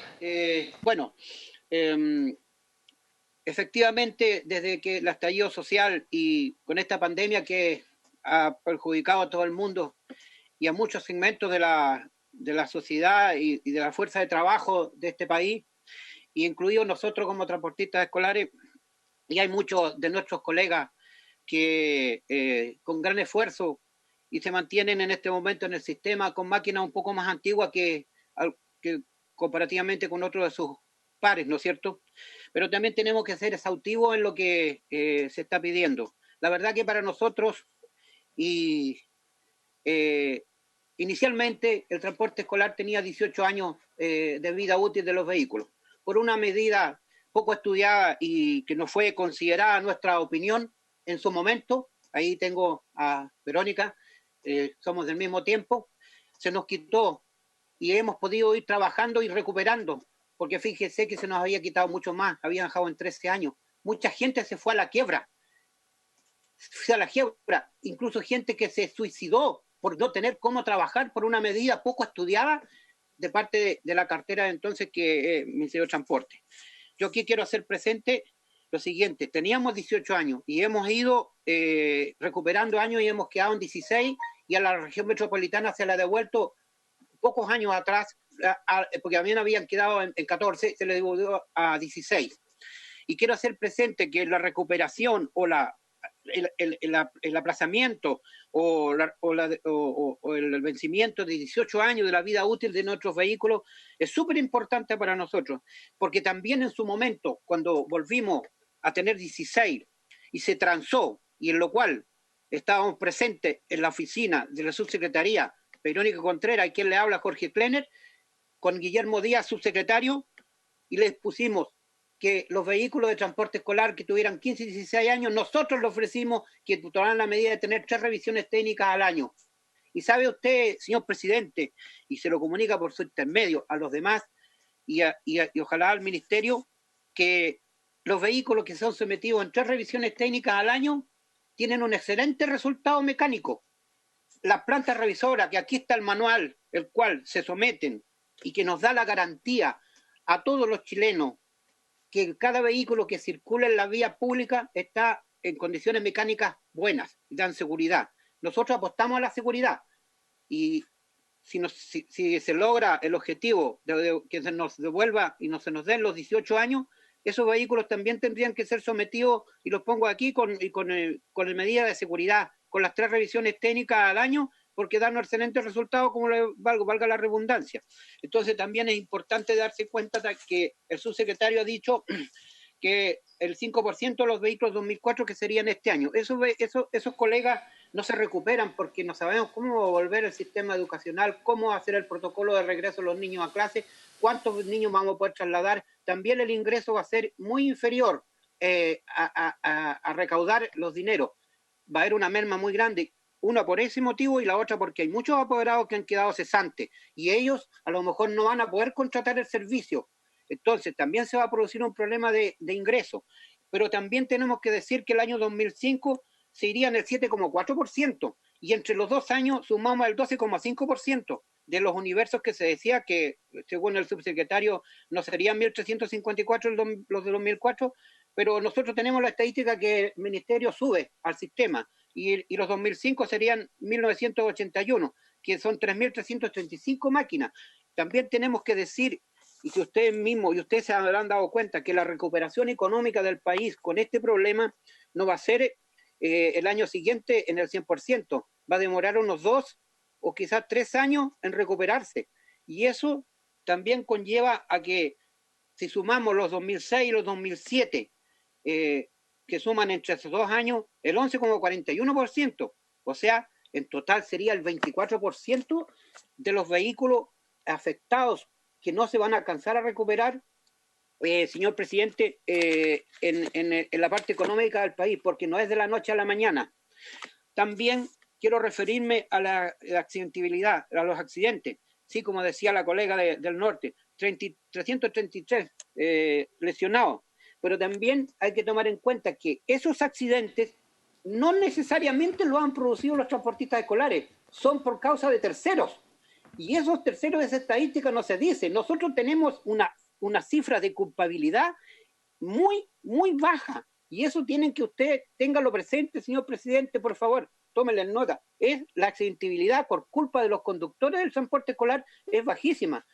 Inclusive hasta la misma participación de los vehículos. Pero también hay que, valga redundancia, y me disculpan, porque no se considera que se dice el accidente de un transporte escolar, y eso vende a la opinión pública. Por lo tanto, hay que considerar eso. Muchas Por último, gracias. señor... Muchas gracias, Jorge. Mire, bueno, yo quiero... Don presidente, ¿me permitiría agregar una cosita? Sí, porque lo que pasa, estamos pasando ahora, le voy a ofrecer la palabra a Verónica, queremos tomar una decisión como comisión antes de cerrarla. Señora Verónica, tiene la palabra. No, gracias, presidente. Yo quería decir que entiendo lo que dijo Ada, en el sentido de que las regiones, yo cometí un error y lo voy a reconocer. Cuando hablo de emparejar, olvidaba que las extremas tienen 18 en nuestros momentos. Yo soy de Punta Arenas, por lo tanto, sé lo que es sentirse en regiones atados de manos, no tienen posibilidad de turismo, porque cuando llega un crucero, en el caso de Punta Arenas, hay empresas de turismo que ya lo toman. Sé que no tienen mayores posibilidades de hacer nada extra, entonces quizás sí hay que considerar que en las extremas sigan manteniendo una diferencia de 2 años, porque por alguna razón eso se hizo así en su momento, porque ellos tienen mayor problema para poder, y tienen acceso a lo que vende la Sofri nomás, porque no compran 0 kilómetros. Entonces yo eso quería dejar claro, presidente, que tiene mucha razón Ada y también Jorge, en el sentido de que igual cuando se consideran los accidentes, nosotros hace unos años pedimos una estadística de carabineros tan justa, en que, por ejemplo, de 10 accidentes, en 9 nosotros habíamos sido colisionados, no éramos nosotros los culpables. Entonces ahí también entramos como todos en el saco, pero es preciso en realidad especificar bien cuándo tenemos la culpa o no. Nuestros accidentes no pasan por antigüedad. Eso tiene que quedar bien claro, no pasan por la antigüedad del vehículo. Gracias, presidente. Muchas gracias. Yo quiero plantear lo siguiente, ¿no le puedo ofrecer la palabra en este minuto? Estamos con el tiempo vencido, tenemos que tomar la decisión de poner en votación en general el proyecto. Creo que en la discusión en particular vamos a recoger plenamente la sugerencia del subsecretario, que una cosa son los furgones de transporte escolar y otros son los buses de mayor tonelaje y la antigüedad. Es evidente que ahí hay una materia distinta. Muchos de esos buses a la vez son contratados con subsidios de los programas del Ministerio de Transporte y por ende es una pequeña categoría distinta, sin perjuicio de que como conductores los meteremos en el otro proyecto.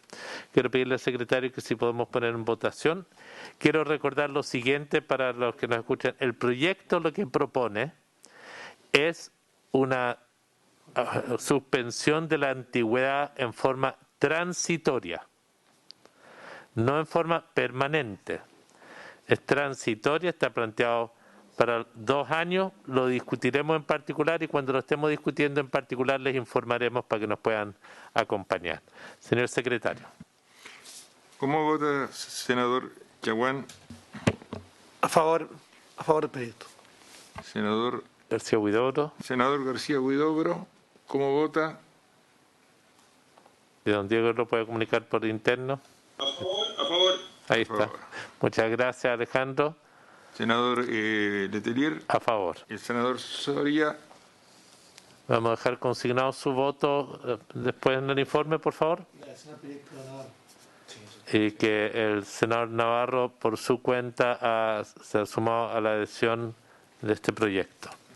Quiero agradecerles que ha aprobado el proyecto en general. Al senador Soria. Senador Soria.